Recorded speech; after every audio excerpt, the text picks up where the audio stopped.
மாணவ கண்மணிகள் அனைவருக்கும் என்னிய காலை வணக்கங்கள். மாணவ கண்மணிகள் அனைவரும் நலமாக உள்ளீர்களாம்? மாணவ கண்மணிகள் தங்களுடைய வழிபாட்டினை கூறிவிட்டீர்களாம்? நன்றி. நான் ஒரு நல்ல ஆசிரியர். நான் உங்களுக்கு தாயாகவும் தந்தையாகவும் இருந்து முறையான கல்வியை அன்புடன் போதிப்பேன். நான் ஒரு நல்ல ஆசிரியர். நான் உங்களுக்கு தாயாகவும் தந்தையாகவும் இருந்து முறையான கல்வியை அன்புடன் போதிப்பேன். நான் ஒரு நல்ல ஆசிரியர். நான் உங்களுக்கு தாயாகவும் தந்தையாகவும் இருந்து முறையான கல்வியை அன்புடன் போதிப்பேன். அனைவருக்கும் என்னிய காலை வணக்கங்கள். மாணவ கண்மணிகளை, நாம் நேற்று பார்த்த பாடப்பகுதியானது கம்பராமாயணம் என்பதில் முதல் 2 பாடல்களை பற்றி பார்த்தோம்.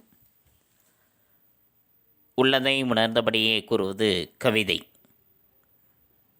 கவிஞனினுடைய உலகமானது இட எல்லையற்றது, கால எல்லையற்றது. கவிஞனின் சிந்தைக்குள் உருவாகின்ற காட்சியை அவன் சொல்லை கொண்டு எழுப்புகின்றான்.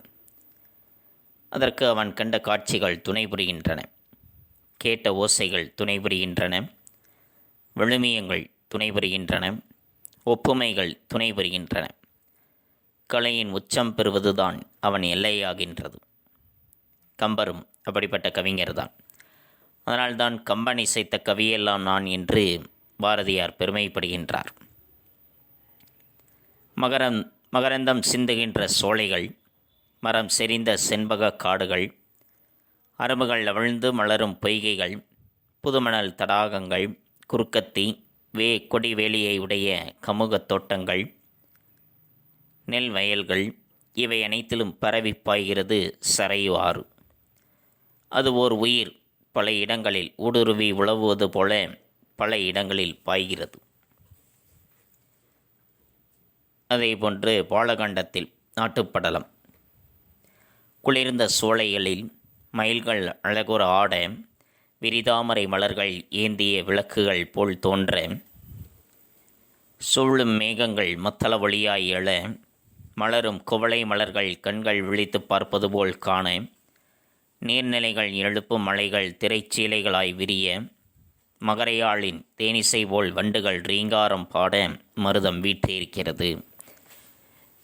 இந்த 2 பாடல்களை பற்றித்தான் நாம் நேற்றைய பாடப்பகுதியில் கண்டறிந்தோம். மாணவ கண்மணிகளுக்கு நன்கு புரிந்திருக்கும் என எண்ணுகின்றேன். இன்று நாம் காண்பது மீதமிருக்கக்கூடிய மற்ற பாடப்பகுதிகளை பற்றி காண இருக்கின்றோம். பாடப்பகுதிக்குள் செல்லலாமா மாணவர்களே? தங்களுடைய பாடப்புத்தகத்தில் பக்கம் எண் 137 எடுத்துக்கொள்ளுங்கள். எடுத்துக்கொண்டீர்களா? நன்றி. பாலகாண்டம் நாட்டுப்படலம். ஒன்றின் இருப்பால் இன்னொன்று அடையாளப்படுத்தப்படுகிறது என்ற மெய்யியலை கொண்டு ஒரு நாட்டின் பெருமையை புலப்படுத்தும் கம்பனின் உத்தி போற்றத்தக்கது. ஒன்றினுடைய இருப்பால், ஒரு பொருளினுடைய இருப்பினால் இன்னொன்றானது அடையாளப்படுத்தப்படுகின்றது என்ற உண்மையை அடிப்படையாக வைத்துக்கொண்டு ஒரு நாட்டினுடைய பெருமையை புலப்படுத்துகின்றார் கம்பன். அத்தகைய பாடல்தான் நாம் காணக்கூடியது. வன்மை இல்லையோர் வறுமையின்மையார், பெண்மை இல்லையோர் சிறுநரின்மையாள், உண்மை இல்லை பொய்யுரை இலாமையாள், வெண்மை இல்லை பல்கேள்வி மேவலாள். வன்மை இல்லையோர் வறுமையின்மையார், பெண்மை இல்லையோர் சிறுநரின்மையாள், உண்மை இல்லை பொய்யுரை இலாமையாள், வெண்மை இல்லை பல்கேள்வி மேவலாள் என்ற பாடல். பாடல் புரிந்ததா மாணவர்களே? வன்மை இல்லையோர் வறுமையின்மையாள், திண்மை இல்லையோர் செருணரின்மையாள், உண்மை இல்லை பொய்யுரை இலாமையாள், வெண்மை இல்லை பல்கேள்வி மேவலாள்.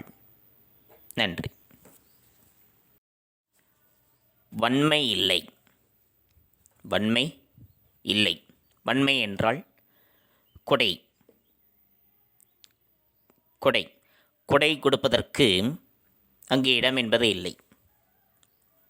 கொடை கொடுப்பவர்கள், பிறருக்கு இல்லை என்று வருபவர்களுக்கு கொடை கொடுத்து உதவுபவர்கள் யாருமே அந்த நாட்டில் இல்லை.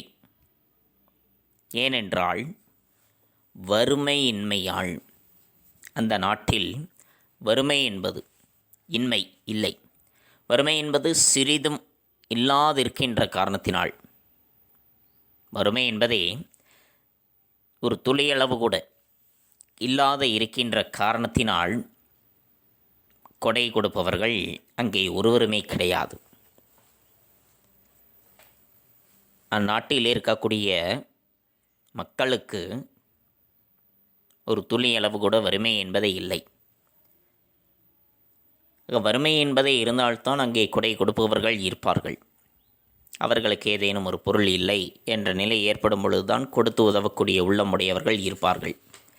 அத்தகைய வறுமையே அங்கே இல்லை என்ற நிலை ஏற்படும் பொழுது பிறருக்கு கொடுத்து உதவக்கூடியவர்கள் எங்கே இருப்பார்கள்? அதுதான் முதல் வரி. வன்மை இல்லையோர் வறுமையின்மையாள்.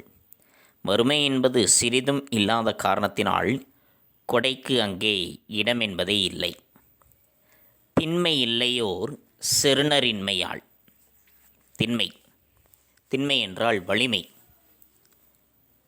வலிமை, உடல் வலிமையினை உடல் வலிமையினை அங்கே எடுத்து காட்டுவதற்கு தான் எந்த அளவிற்கு உடல் வலிமை உடையவனாக இருக்கின்றேன் என்பதை மற்றவர்களுக்கு உணர்த்துவதற்கான வாய்ப்பு என்பது அங்கே இல்லை.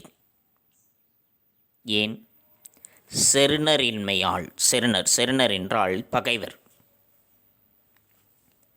நேருக்கு நேராக நின்று போர் செய்யக்கூடிய பகைவர்கள் என்பவர்கள் அங்கே ஒருவருமே இல்லை. நேருக்கு நேராக நின்று போர் புரியக்கூடிய பகைவர்கள் என்பவர்கள் ஒருவருமே இல்லாத காரணத்தினால் தன்னுடைய உடல் வலிமையை எடுத்து காட்டுவதற்கு அங்கு வாய்ப்பே இல்லை. அதே இரண்டாவது வரியினுடைய பொருள். மூன்றாவது வரி, உண்மை இல்லை பொய்யுரை இல்லாமையாள். உண்மை இல்லை பொய்யுரை இல்லாமையாள். உண்மை, உண்மை என்பது, மெய்மை என்பது தனித்து விளங்குவதில்லை. மெய்மையானது தனித்து விளங்குவதில்லை. எப்பொழுது? பொய்யுரை இல்லாமையாள். பொய்யுரை, பொய் பேசுபவர்கள். பொய் பேசுபவர்கள் அங்கு இல்லாத காரணத்தினால் உண்மை என்பது தனித்து விளங்குவதில்லை. பொய் என்பது இருந்தால்தான் அங்கே மெய் என்பது தனித்து விளங்கும். பொய் என்பதே அங்கே இல்லை என்றால் மெய் என்பது தனியாக தெரியாது. அவர்கள் அனைவருமே பேசுவது, அந்த நாட்டில் இருக்கக்கூடிய அனைத்து மக்களும் பேசுவது உண்மையாகத்தான் இருக்கும். ஆக அது தனியாக விளங்குவது இல்லை. வெண்மை இல்லை பல் கேள்வி மேவலாள். வெண்மை, வெண்மை என்பது இல்லை. வெள்ளறிவாகிய அறியாமை. வெண்மை என்பது அறியாமை. அறியாமை என்பது அங்கு சிறிதும் இல்லை. அறியாமை என்பது அங்கு சிறிதும் இல்லை. ஏன்? பல் கேள்வி மேவலாள். பல்வேறு வகையான கேள்வி செல்வம், பல்வேறு வகையான கேள்வி செல்வம் என்பது அங்கு மிகுந்து இருக்கின்ற காரணத்தினால், பல வகையான கேள்வி செல்வமானது மிகுந்து இருக்கின்ற காரணத்தினால் அங்கே அறியாமை என்பது சிறிதளவும் இல்லை என்று சொல்கின்றார். இதுதான் அந்த பாடலினுடைய பொருளானது. வன்மை இல்லையோர் வறுமையின்மையாள். வறுமை என்பது அந்நாட்டில் சிறிதும் இல்லாத காரணத்தினால் கொடை கொடுப்பதற்கு அங்கே இடம் என்பதே இல்லை. திண்மை இல்லையோர் செருணரின்மையாள். நேருக்கு நேராக நின்று போர் புரிபவர்கள் இல்லாத காரணத்தினால் தன்னுடைய உடல் வலிமையை எடுத்து காட்டுவதற்கு அங்கு வாய்ப்பென்பதே இல்லை. உண்மை இல்லை பொய்யுரை இல்லாமையாள். பொய்மொழி, பொய்மொழி என்பது அங்கு இல்லாத காரணத்தினால் மெய்மை என்பது தனித்து விளங்குவதில்லை. வெண்மை இல்லை பல்கேள்வி மேவலாள். பல வகை கேள்விச் செல்வம் மிகுந்து விளங்குகின்ற காரணத்தினால் அங்கு அறியாமை என்பது சிறிதும் இல்லை. புரிந்ததா மாணவர்களே? கல்வி, தருகன்மை, செருக்கு, இசை, கொடை என்று பெருமிதத்திற்கு காரணம் 4 என்று சொல்வார்கள். ஆசிரியர் தொல்காப்பியர் இந்த 4 வகை பெருமிதமும் இந்நாட்டவர்க்கு இல்லை என்பதே இச்செயலினுடைய பொருளானது. பெருமிதம் என்பது செருக்கு என்று பொருள். எனவே கோசல நாட்டு மக்களிடம் செருக்கே இல்லை என்பதை காட்டுகின்றது. கொள்வார் இன்மையால் கொடுப்பார் இல்லை, கொடைவோர் என்பது இன்மையால் உடல் வலிமை உடையோர் யார் எனத் தெரியவில்லை. வீரம். பொய் உரைப்பார் இல்லாமையால் மேய்மை பற்றி தெரிவதில்லை. சத்தியம். புகழ். பல பெரியோர் அடுத்து கேட்டல் மிக்களால் அறிவுடைமை சிறிதுமில்லை. கல்வி என்று கூறி இவற்றால் ஏற்படும் செருக்கு எவரிடமும் இல்லை என்று கூறியிருக்கின்றார். கொடை, வீரம், புகழ், கல்வி இவற்றினால் ஏற்படக்கூடிய செருக்கானது அந்த நாட்டில் இருக்கக்கூடிய ஒருவரிடமும் இல்லை என்று சொல்கின்றார். புரிந்ததா மாணவர்களே? நன்றி. அடுத்த பாடல் அயோத்தியா காண்டம். கங்கை படலத்தில் ராமனினுடைய மானிர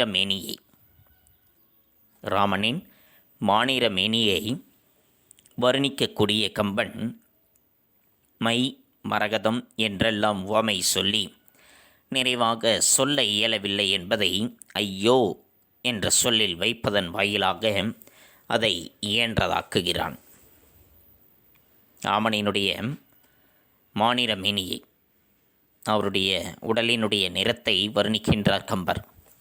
மை, மரகதம் என்றெல்லாம் உவமையாக சொல்லி நிறைவாக எவற்றோடும் சொல்ல இயலவில்லை என்பதை ஐயோ என்ற சொல்லில் வைக்கின்றார். பாடலை காண்போமா? இது மனப்பாட பாடலானது.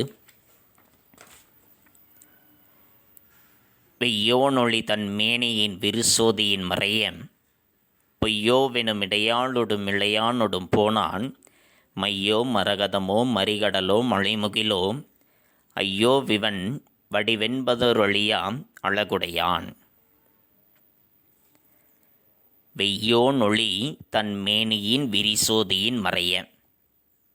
வெய்யோனொளி தன் மேனியின் விரிசோதியின் மறைய பொய்யோவெனும் மிடையாளொடு மிளையானொடும் போனான். பொய்யோவெனும் மிடையாளொடும் மிளையானொடும் போனான். மையோ மரகதமோ மறிகடலோ மழைமுகிலோ ஐயோ இவன் வடிவென்பதோர் அழியா அழகுடையான். பாடல் புரிந்ததா? மீண்டும் ஒரு முறை. வெய்யோனொளி தன் மேனியின் விரிசோதியின் மறைய பொய்யோவெனும் இடையாளொடு மிளையானொடும் போனான். மையோ மரகதமோ மறிகடலோ மழைமுகிலோ ஐயோ விவன் வடிவென்பதோர் அழியா அழகுடையான். நன்றி. வெய்யோன். வெய்யோன் என்றால் சூரியன். வெய்யோன் ஒளி சூரியனினுடைய ஒளியானது, கதிரவனினுடைய ஒளியானது. கதிரவனினுடைய ஒளியானது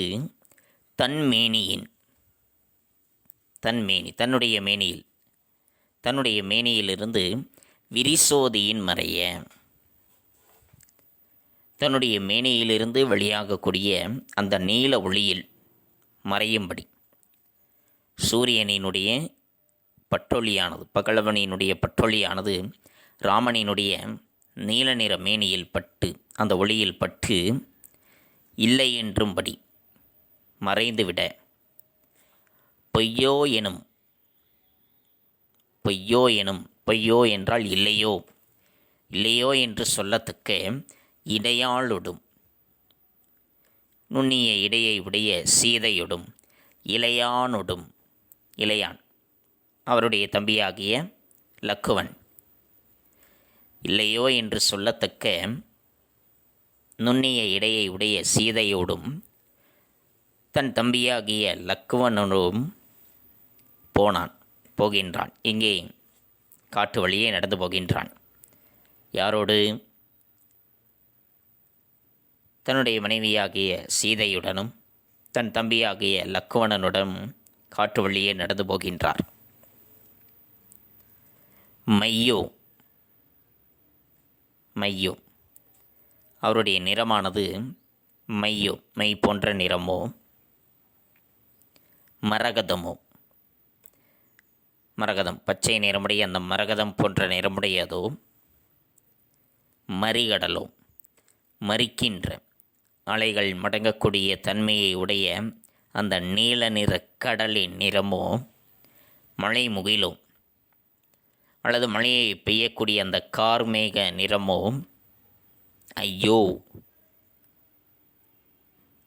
ஓமை எதுவென்றும் சொல்ல முடியாத ஒரு சூழ்நிலை ஏற்படும் பொழுது ஐயோ என்று இவன் வடிவென்பது ஓர் அழியா அழகுடையான். இந்த ராமன் ஒப்பற்ற தன்னுடைய உருவம் என்று சொல்லப்படுவதாகிய ஒப்பற்ற அழியாத அழகினை உடைய வடிவம் கொண்டவன் என்று சொல்கின்றார் கம்பர். ராமனினுடைய நிறத்தை பற்றி சொல்கின்றார், எத்தகைய நிறமுடையவன் என்று. பகலவனினுடைய பட்டொளியானது ராமனினுடைய நீல நிற மேனியின் அந்த மேனியினுடைய ஒளியில் பட்டு இல்லையென்றும்படி மறைகின்றது. இடையே இல்லையெனும்படியாகிய நுண்ணிய இடையாள் சீதையோடும் இளையவன் லக்குவணனோடும் காட்டு வழியே நடந்து போகின்றான். அவனுடைய நிறமானது மையோ பச்சை நிற மரகதமோ, மறிக்கின்ற நீலக்கடலோ, கார்மேகமோ, ஐயோ ஒப்பற்ற அழியாத அழகினை உடைய வடிவு கொண்டவன் ராமன் என்று சொல்கின்றார். மை என்பது அடர்ந்த கருநிறமுடையது.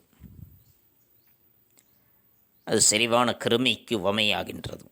மரகதம் பசுமை நிறம் கொண்டு குளிர்ச்சி தரக்கூடியது.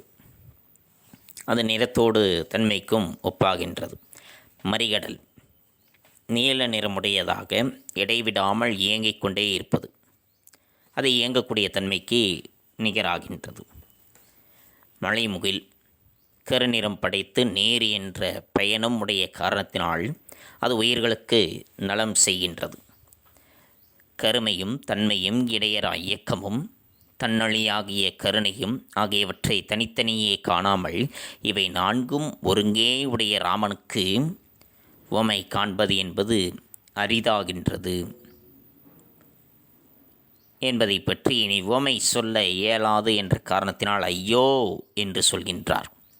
இவ்வளவு சிறப்புகளும் உடைய ராமனினுடைய மேனியில் சூரியனினுடைய ஒளியானது பட்டு மறைய இடை உள்ளதோ இல்லையோ என்று கூறும்படி மென்மையான இடையை உடைய சீதையுடனும் இளையவனாகிய தம்பியும் லக்குவணனுடனும் புறப்பட்டு செல்கின்றார். யாரு? ராமன்.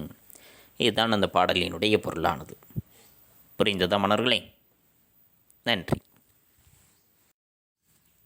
அடுத்த பாடல் அயோத்தியா காண்டம், கங்கை கான் படலம்.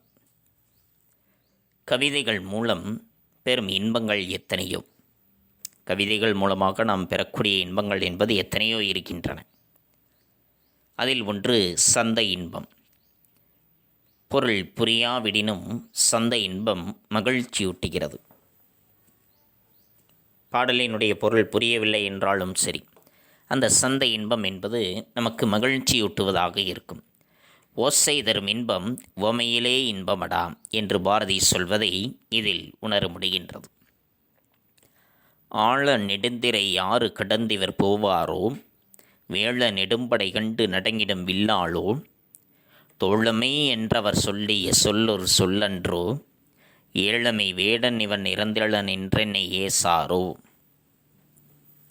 ஆழ நெடுந்திரை யாறு கடந்திவர் போவாரோ, வேள நெடும்படை கண்டு நடுங்கிடும் வில்லாளோ, தோழமை என்றவர் சொல்லிய சொல்லொரு சொல்லன்றோ, ஏழமை வேடன் நிறந்திலன் என்றெனை ஏசாரோ. பாடல் புரிந்ததா மன்னர்களே? மீண்டும் ஒரு முறை.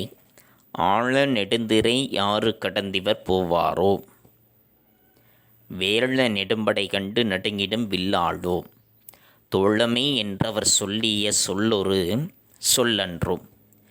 ஏழமை வேடன் இறந்தில நின்றென்னை ஏசாரோ. நன்றி. ஆழ நெடுந்திரை யாரு கடந்திவர் போவாரோ. ஆழ நெடுந்திரை, ஆழம் மிகுந்த ஆழத்தினையும், நெடுந்திரை நீண்ட பெரிய திரை, திரை என்றால் அலை, நீண்ட பெரிய அலைகளையும் உடைய ஆறு, கங்கை ஆறு. அந்த கங்கை ஆற்றை கடந்திவர் போவாரோ. அதனை கடந்து, அதனை தாண்டி போவார்களோ. என்னுடைய உதவி இல்லாமல் இவர்கள் அதனை கடந்து போவார்களா? எதனை கடந்து? கங்கை ஆற்றை கடந்து. கங்கை ஆறு எத்தகைய தன்மையுடையது? மிகுந்த ஆழமுடையதாகவும் நீண்ட பெரிய அலைகளையும் உடையதாக இருக்கக்கூடிய கங்கை ஆற்றை எனது உதவி இல்லாமல் இவர்கள் தாண்டி போவார்களா? வேள நெடும்படை கண்டு நடுங்கிடும் வில்லாடும். வேள நெடும்படை, வேளம் என்பது யானை.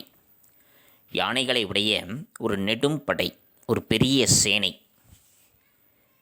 யானைகளை உடையதாக இருக்கக்கூடிய ஒரு பெரிய சேனையினை கண்டு பயந்து விலங்கிடும். நடுங்கிடுதல் என்றால் நடுங்கக்கூடிய, புறமுதுகு காட்டக்கூடிய. வில்லாளோ, வில் வீரர்களோ.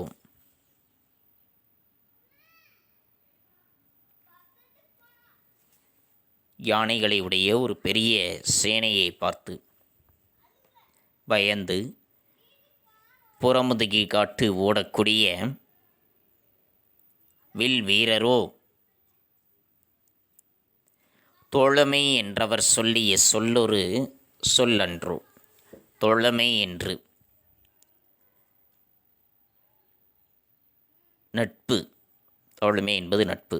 உனக்கும் எனக்கும் நட்பு என்பதாக அவர் கூறிய அந்த சொல்லானது, அந்த மொழியானது, அந்த வார்த்தையானது ஒரு சொல்லன்றோ.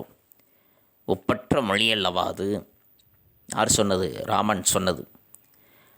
ராமன் சொல்லிய அந்த நட்பு என்ற அந்த சொல்லானது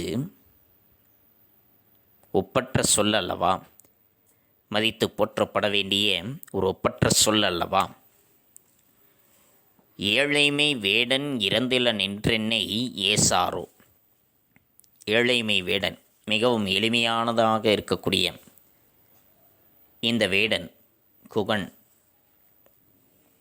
மிகவும் எளிமையானவனாக இருக்கக்கூடிய இந்த வேடனாகிய குகன் இறந்திலன், ராமனுடன் நட்பு கொண்டு இப்பொழுது பரதனினுடைய சேனை கண்டு அவனோடு நட்பு கொண்டு வாழ்வதை விட இறந்திருக்கலாமே என்று உலகத்தார் என்னை ஏசாரோ, பழியாமல் விடுவார்களோ என்று சொல்கின்றார். மிகுந்த ஆழமும் பெரிய அலைகளையும் உடைய கங்கை ஆற்றை பரதன் முதலானோர் கடந்து செல்வார்களா? யானைகளை கொண்ட சேனையை கண்டு புறமுதுகு காட்டி விலகிச் செல்கின்ற வில் வீரனோ நான். தோழமை என்று ராமர் சொல்லிய சொல் ஒப்பற்ற சொல்லல்லவா? அந்த தோழமையை எண்ணாமல் இவர்களை கடந்து போகவிட்டால் அற்பனாகிய இந்த வேடன் இறந்திருக்கலாமே என உலகத்தார் என்னை பழி சொல்ல மாட்டார்களா என்று சொல்கின்றார். ஏனென்றால் குகனினுடைய உதவி இல்லாமல் அந்த கங்கை ஆற்றை கடந்து செல்வது என்பது பரதனால் முடியாத காரியம். இனி இந்த பரதன் தனது படை வலிமையால் என்னை பயமுறுத்தி இந்த கங்கை ஆற்றை கடப்பது என்பதும் அசாத்தியமே. ஏனென்றால் அவ்வளவு எளிமையாக நான் இவனிடத்தில் அஞ்சுபவனும் அல்லன், இவன் இழிகுலத்தவன் என்று என்னை அவமதியாது தனக்கு சரிசமமாய் மதித்து என்னோடு தோழமை கொண்ட அந்த ராமனுக்கு இப்பரதனால் யாதொரு தீங்கும் நேராதவாறு என்னை வில்வழி கொண்டு என் உயிர் உள்ளளவும் முயல்வேன். அவ்வாறு செய்யேனாயின் உலகத்தார் என்னை ஏசுவரே என்று சொல்கின்றார். யார்? குகன் சொல்கின்றார். புரிந்ததா மன்னர்களே? நன்றி. கடைசி பாடல் யுத்த காண்டம். கும்பகர்ணன் வதைப்படலம்.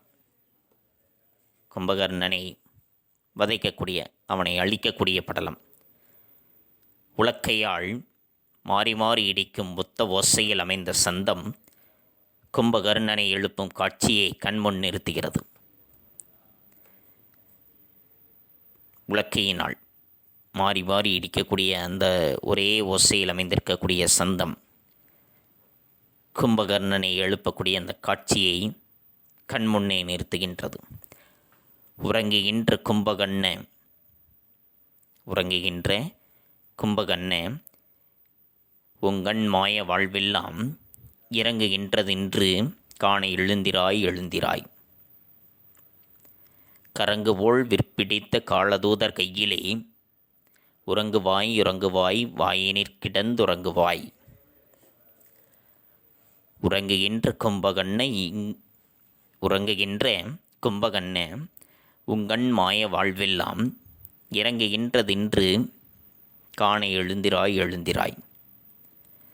கரங்கு போல விற்பிடித்த காலதூதர் கையிலே உறங்குவாய் உறங்குவாய் வாயினிற் கிடந்துறங்குவாய்.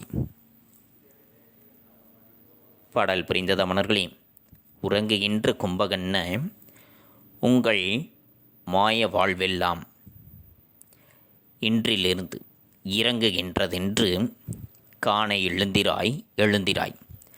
கரங்கு போல வில் பிடித்த காலதூதர் கையிலே உறங்குவாய் உறங்குவாய் இனி கிடந்து உறங்குவாய். நன்றி. உறங்குகின்ற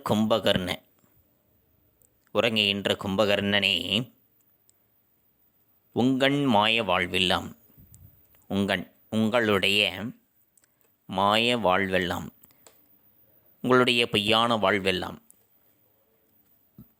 உறங்குகின்ற கும்பகர்ணனே உங்களுடைய பொய்யான வாழ்வெல்லாம் இறங்குகின்றதென்று இன்றிலிருந்து இறங்கத் தொடங்கிவிட்டது. உங்களுடைய பொய்யான வாழ்வெல்லாம் இன்றிலிருந்து இறங்கத் தொடங்கிவிட்டது. உறங்குகின்ற கும்பகர்ணனே உங்களுடைய பொய்யான வாழ்வியெல்லாம் இன்றிலிருந்து இறங்கத் தொடங்கிவிட்டது. எழுந்திராய் எழுந்திராய். அதனை காண்பதற்கு நீ உறக்கத்திலிருந்து எழுந்திருப்பாய். உங்களுடைய பொய்யான வாழ்வு இறங்குவதை காண்பதற்காக உன்னுடைய உறக்கத்திலிருந்து நீ எழுந்திருப்பாய். எழுந்த பிறகு கரங்கு போல, கரங்கு என்றால் காற்றாடி, காற்றாடியைப் போல விற்பிடித்த வில்லை பிடித்திருக்கக்கூடிய காலதூதர் கையிலே, காலன் யமனுக்கு தூதராக இருக்கக்கூடியவர்களினுடைய கையிலே உறங்குவாய். அவர்களுடைய கைகளில் சென்று இனி நீ உறங்குவாய். வாயினி கிடந்துறங்குவாய். இனிமேல் நீ அவர்களுடைய கைகளில்தான் நீ படுத்து உறங்குவாய். யாருடைய கைகளில்? வில்லை பிடித்திருக்கக்கூடிய காற்றாடி போல எல்லா இடத்திலும் திரிகின்ற யமனுடைய தூதுவர் கையிலே இனி நீ படுத்து உறங்குவாய் என்று சொல்கின்றார். உறங்குகின்ற கும்பகர்ணனே உங்களுடைய பொய்யான வாழ்வியெல்லாம் இன்றிலிருந்து இறங்குவதற்கு தொடங்கிவிட்டது. அதனை காண்பதற்கு நீ எழுந்திடுவாய். காற்றாடியைப் போல எல்லா இடங்களிலும் திரிகின்ற வில்லை பிடித்த காலனுக்கு தூதுவராக இருக்கக்கூடியவர்களின் கைகளில் இனி நீ படுத்து உறங்குவாய் என்று சொல்கின்றார். புரிந்ததா மன்னர்களே? எங்கு சென்று உறங்குவார்களாம்? காலதூதர் கையிலே, யமனினுடைய தூதுவர்களினுடைய கைகளில் தான் இனி சென்று உறங்குவார்களாம். ஏனென்றால் அவர்களுடைய பொய்யான வாழ்வானது இறங்கத் தொடங்கிவிட்டது, அழியத் தொடங்கிவிட்டது. ஆதலால் யமனினுடைய தூதுவர்களினுடைய கைகளில் சென்று அவர் உறங்குவார் என்று சொல்கின்றார். நன்றி. மாணவ கண்மணிகளே, இதுகாரும் நாம் கண்டறிந்தது கம்பராமாயண பாடலை பற்றி. பாலகாண்டத்தில் கோசல நாட்டில் வறுமை சிறிதும் இல்லாததால் கொடைக்கு அங்கு இடமில்லை. நேருக்கு நேர் போர் புரிபவர் இல்லாததால் உடல் வலிமையை எடுத்துக்காட்ட வாய்ப்பில்லை. பொய்மொழி இல்லாமையால் மெய்மை தனித்து விளங்கவில்லை. பல வகை கேள்விச் செல்வம் மிகுந்து விளங்குவதால் அங்கு அறியாமை சிறிதும் இல்லை. பகலவன் பட்டொளி ராமனின் நீலமேனியின் மொழியில் பட்டு இல்லை எனும்படி மறைந்துவிட, இடையே இல்லை எனும்படியான நுண்ணிய இடையாள் சீதையோடும் இளையவன் லக்குவணனோடும் போனான். அவன் நிறம் மையோ, பச்சை நிற மரகதமோ, மறிக்கின்ற நீலக்கடலோ, கார்மேகமோ, ஐயோ ஒப்பற்ற அழியாத அழகினை உடைய வடிவு கொண்டவன் ராமன். ஆழமும் பெரிய அலைகளையும் உடைய கங்கை ஆற்றை பரதன் முதலானோர் கடந்து செல்வார்களாம். யானைகள் கொண்ட சேனையைக் கண்டு புறமுதுகு காட்டி விலகிச் செல்கின்ற வில்வீரனோ நான். தோழமை என்று ராமன் சொன்ன சொல் ஒப்பற்ற சொல் அல்லவா? தோழமையை எண்ணாமல் இவர்களை கடந்து போகவிட்டால் அற்பனாகிய இந்த வேடன் இறந்திருக்கலாமே என உலகத்தார் என்னை பழி சொல்ல மாட்டார்களா? உறங்குகின்ற கும்பகர்ணனே, உம்முடைய பொய்யான வாழ்வியெல்லாம் இன்றிலிருந்து இறங்குவதற்கு தொடங்கிவிட்டது. அதனை காண்பதற்கு எழுந்திராய், எழுந்திராய். காற்றாடி போல எல்லா இடங்களிலும் திரிகின்ற வில்லை பிடித்த காலனுக்கு தூதுவர் கையில் இனி படுத்து உறங்குவாயாக. இதனை பற்றித்தான் இன்றைய பாடப்பகுதியில் நாம் கண்டறிந்தோம். மாணவ கண்மணிகளுக்கு நன்கு புரிந்திருக்கும் என எண்ணுகின்றேன். அடுத்து நாம் காண்பது பாடப்புத்தகம் படித்தல். பாடப்புத்தகம் படித்தல் பக்கம் எண் 137 மற்றும் 138. பக்கம் எண் 137 பாடலின் பொருள் என்பதில் ஆரம்பித்து பக்கம் எண் 138 நூல்வெளி வரைக்கும் மாணவ கண்மணிகள் பாடப்புத்தகம் படித்தலாக எடுத்துக்கொண்டு எழுந்து நின்று உறக்கப்படியுங்கள். தங்களுடைய படித்தல் பயிற்சியினை சற்று மேம்படுத்திக் கொள்ளுங்கள். அடுத்து நாம் காண்பது வீட்டுப்பாடம். வீட்டுப்பாடம் பக்கம் எண் 148. பக்கம் எண் 148 நெடுவினா, 3வது நெடுவினா. சந்த கவிதையில் சிறக்கும் கம்பன் என்ற தலைப்பில் இலக்கிய உரை எழுதுக. அன்பும் பண்பும் கொண்ட தலைவர் அவர்களே, தேர்ந்தெடுத்த பூக்களை போன்று வரிசை தொடுத்தமர்ந்திருக்கும் ஆன்றோர்களே, அறிஞர் பெருமக்களே, வணக்கம். இயற்கை கொழு வீற்றிருக்கும் காட்சியே பெரிய கலை நிகழ்வே நடப்பதான தோற்றமாக கம்பன் காட்டும் கவி தண்டலை மயில்களாட. இவ்வுரையை தொடர்க என்பது இந்த வினாதான் வீட்டுப்பாடம். இந்த வினாவிற்குரிய விடையானது தங்களுடைய கோனார் தமிழ் முறையில் பக்கம் எண் 200 இடம்பெற்றுள்ளது. பக்கம் எண் 200 சந்த கவிதையில் சிறக்கும் கம்பன் என்ற தலைப்பில் இலக்கிய உரை எழுதுக. அன்பும் பண்பும் குணச்சித்திரமும் கொண்ட தலைவர் அவர்களே, தேர்ந்தெடுத்த பூக்களை போன்று வரிசை தொடுத்தமர்ந்திருக்கும் ஆன்றோர்களே, அறிஞர் பெருமக்களே, வணக்கம். இயற்கை கொழு வீற்றிருக்கும் காட்சியை பெரிய கலை நிகழ்வே நடப்பதான தோற்றமாக கம்பன் காட்டும் கவியே, தண்டரை மயில்களாடு தாமரை விளக்கந்தாங்க கொண்டல்கள் முளவினேங்க குவளை கண் விழித்து நோக்க தெண்டிரை எழினி காட்ட தேம்பள்ளி மகரையாளின் வண்டுகள் இனிது பாட மருதம் வீற்றிருக்குமாதோ என்பதாகும். இப்பாடலின் கம்பன் நம்மை கோசல நாட்டின் மருத நிலத்திற்கு நம்மை கையை பிடித்து அழைத்துச் செல்கின்றார். மருத நிலம் தெரியும் சோலை நடன மேடையாய் காட்சியளிக்கின்றது. அதிலே வண்ணத் தொகையை உடைய மயில்கள் தொகை விரித்து நடனமாடுகின்றன. அவை மேடையில் ஆடும் நாட்டிய பெண்களைப் போல் காணப்படுகின்றது.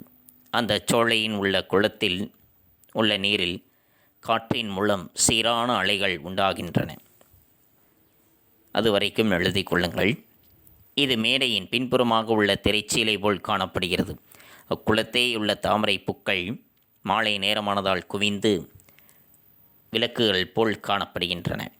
வானில் சூழ்ந்துள்ள மேகங்கள் ஒன்றுடன் ஒன்று உராய்ந்து இடியோசை கேட்கின்றது. இது அங்கு நடைபெறும் மயிலின் நடனத்திற்கு மத்தள ஓசையாக உள்ளது. மாலையில் மலர்ந்துள்ள குவளை மலர்களை காணும்போது நாடகத்தை காண்பவர்கள் கண் விழித்து காண்பது போல் உள்ளது. மலர்களில் உள்ள தேனை பருக சோலைக்கு வண்டுகள் வந்து மைத்து ரீங்காரம் செய்கின்றன. இது அந்த மயிலின் நடனத்திற்கு மகரையாளின் ஓசை போல உள்ளது. இதனை காண மருதநில அரசை வீற்றிருக்கிறாள் என கம்பன் கோசல் நாட்டில் சரை நதி பாய்ந்து வளப்படுத்திய மருதநில வளத்தை கூறுவது சிறப்பாய் உள்ளது. முழுமையும் படித்து கொள்ளுங்கள். அந்த முதல் பத்தி சொல்வது வரைக்கும் நாட்டிய பெண்களைப் போல் காணப்படுகின்றது என்பது வரைக்கும் எழுதி கொள்ளுங்கள். முழுமையும் படித்து கொள்ளுங்கள்.